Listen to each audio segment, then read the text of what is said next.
Please kindly click on the red subscribe button below this video and subscribe to our YouTube channel. Thanks, God bless you as you do this.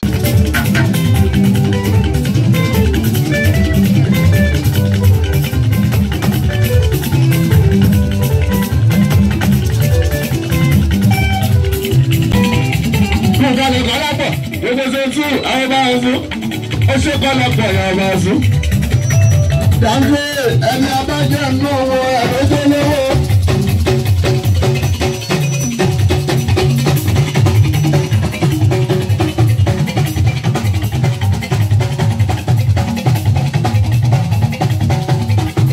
Ẹni abájẹ́ nù wọ ẹ̀rọ tó lówó. Ẹ̀sẹ̀ bá tẹ̀ bá mú ní kí n jẹ abẹ́lé sọ̀rọ̀ kí n má bẹ̀ sílé. Ẹni abájẹ́ nù wọ ẹ̀rọ tó lówó.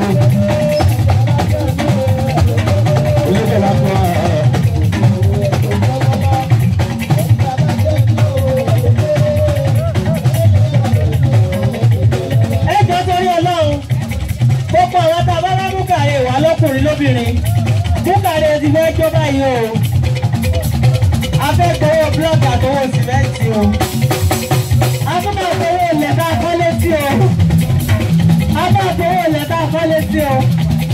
Bukare àwọn àti ìyàwó wọn màmá rẹ̀ kékeré. Mọ́mí Mariam. Thank you so much for watching our videos, and importantly you need to subscribe because we drop videos almost every day. Any events going on in Nigeria, Gboah TV is always the first to get there, so you just need to subscribe unless you'll be missing out. And how to subscribe? There's a circle here written Gboah TV. Click on it, you see a subscribe button. Click on the subscribe button. That's all. And if any event just take place or you heard something, just go on YouTube, search for Gboah TV. You see the. And if you have a big show coming up, any event, you can call us.